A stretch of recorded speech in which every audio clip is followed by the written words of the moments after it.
Hello there, I'm Arthur Sleep with today's news. Captain Star has recently bought a new megaphone to talk to his tugs. He says it was very cheap because it only cost 10 cents. Get it? 10 cents? Because he's got a tug named... And now this.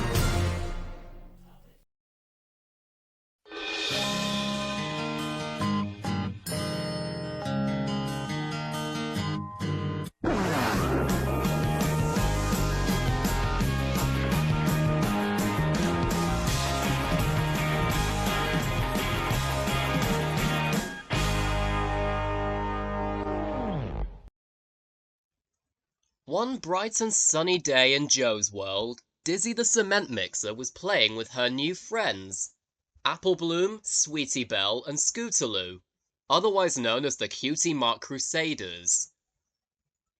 They were having a little game of football.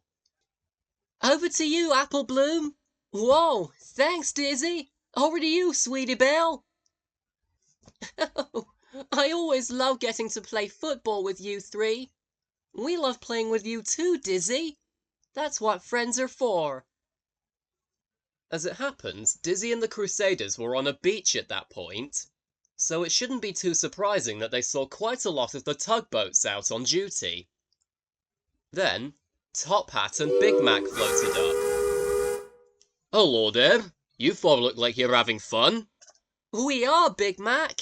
We're having a lovely game of football. Well, we, on the other hand, have just come back from some actually important work. We've been helping Emily and George from the big harbour sort out a big ocean liner, haven't we, Big Mac? Yes, but you don't have to say it in that manner, Top Hat. Anyway, it's a really big job, so I'm not surprised Captain Star asked us to do it. Besides, I don't think anyone as small as you four would be strong enough to. Dizzy and the Crusaders now felt very upset, but Big Mac was having none of it. Alright, that's enough, Top Hat. You leave them be, or I might just knock that piece of glass out of your eye. I keep telling you, Big Mac, it is a monocle. If you're going to threaten me, at least get your facts right. Typical. Pay him no mind, you four. Top Hat just likes to think he's special.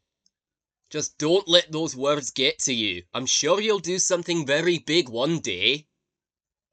Dizzy and the Crusaders felt happier about this. Apple Bloom even mentioned that Big Mac reminded her of her older brother, who just so happened to have a very similar name. And I bet you all know who I'm talking about. The next day, however, Dizzy and the Cutie Mark Crusaders still felt very upset by Top Hat's words, as they all waited at Ponyville train station, because the Crusaders were going to go on a camping trip with their big sisters, Applejack, Rainbow Dash and Rarity. They tried as much as they could to comfort them, but it just didn't seem to work. Just then, Thomas and Edward arrived at the station double-heading a goods train, and Stan arrived with Little Red Tractor, as they were making a flower delivery to Sugar Cube Corner. Hi, girls! Oh, you don't look very happy. What's wrong? Dizzy and the Crusaders explained what Top Hat had said yesterday. Oh, that snobby railway tug is just as bad as James. But don't pay him any mind. Just because you're small doesn't mean you can't be useful. Thomas here's proven that more than once. Oh, yes, indeed I have. There was one time when I had to get across a very difficult bend without Annie and Clarabelle's help, but I managed to in the end. And I once did probably the most selfless act I've ever done by getting my passengers home, even with a broken crank pin. And Little Red Tractor has proven that as well. He might be small, but he's as strong as an ox. Just give it a bit of time, girls. I'm sure you can prove to Top Hat that you're better than he thinks. But Dizzy and the Crusaders weren't very sure about that. A little later, Dizzy was on her way to the Ponyville Town Square, where she was going to be doing a building job with Bob and the Can-Do crew. She kept thinking about what Thomas, Edward and Stan had said. But then she didn't realize that Mr. Jones was driving along the road next to her with Big Blue, and he didn't see her till it was too late. "Oh, quick, Big Blue! Swerve out of the way!" But it was too late. Dizzy swerved out of Big Blue's way, but that only caused her to drop some of the cement in her drum, which fell all across the ground.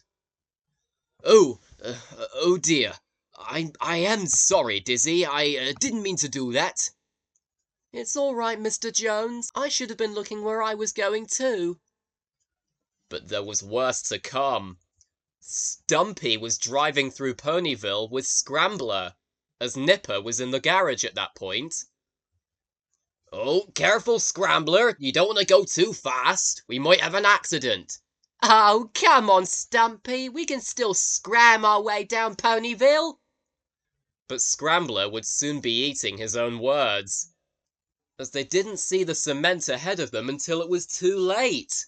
Scrambler drove into the cement, which caused him to get stuck. And of course, Stumpy fell off him, and he got stuck too. "Oh, man!" Oh, why do these things always happen to me? The Cutie Mark Crusaders had seen what had happened as well. They rushed over to the scene. "What happened here?" It was kind of my fault, I'm afraid, girls. I was, not looking where I was going. And I made Dizzy drop her cement and everything. Sorry, Stumpy, I seem to be getting you into a lot of trouble these days." Stan arrived and saw the situation as well. "Oh no! We better get you two out before you get stuck fast." "Oh, quick, Stan! I think the cement's going hard." "What are we going to do, Stan?" I hadn't thought about that. I'll tell you what. You four take care of Stumpy. Little Red Tractor and I will try and pull Scrambler out." "Are you sure we could do it though, Mr. Stan? I mean, he does look pretty stuck." Don't worry, girls. Just remember what I told you all earlier. Here, I've got a couple of ropes in Little Red Tractor's toolbox. You could take one of those. So Dizzy, Apple Bloom, Sweetie Belle and Scootaloo took one rope, and it was tied around Stumpy's waist, while Stan hooked the other rope onto Scrambler, and the other end of it onto the back of Little Red Tractor. Right. Ready, girls? "Ready." Right. 1, 2, 3. Heave! Dizzy and the three fillies heaved with all their might. Stumpy was a bit heavier than they expected, and so was Scrambler in Little Red Tractor's case. But soon, they all managed to pull them both out of the cement. Although, Stumpy's boots did stay stuck in the cement. Right, there we go. Maybe next time you'll be more careful when you're driving around here, Mr. Jones. Yes, of course, Stan. I'll clean up this mess, I promise. Then Bob arrived on Scoop, as well as Applejack, Rainbow Dash and Rarity. They had watched the whole thing. "Dizzy! I can't believe I just saw you do that." "Neither can I. I thought my good little sister was good at picking apples, but not pulling someone out of cement." "My thoughts exactly, AJ. Well, Dizzy, I can tell you now I'm very proud of what you've done." "Oh, thank you, Bob." "It was no trouble at all, really, Bob. All it took was a bit of encouragement." "Well, I'm glad to know that, Stan. Oh, by the way, you sound awfully familiar, Stan." "Do I?" "Yes, you sound awfully like my twin brother Tom." "Oh, well, I'd love to meet him in that case if we sound alike." Dizzy had done such a good job that Bob rewarded her with going on the camping trip that the Cutie Mark Crusaders were going on with their sisters. As it happens, that camping trip was near Big City Port, so they saw Big Mac and Top Hat again. They'd heard about their brave rescue, though, And Top Hat even had a few unexpected words to say. If I may, I overheard that you did a bit of a rescue mission today, and, I'd just like to say I'm terribly sorry for my behavior yesterday. That was completely unnecessary. As a matter of fact, I suppose you're maybe not quite as useless as I would have thought. 10 Cents, Big Mac, and Theodore, who were also there, were very shocked. Wow, an apology from Top Hat, I don't believe it. Neither do I, 10 Cents. It's practically a miracle. I'll say, but I will say this as well. You four did great out there. Dizzy and the Crusaders chuckled, and Applejack, Rainbow Dash, and Rarity all gave their little sisters a big hug. In the end, everyone learned that sometimes little heroes can do big things.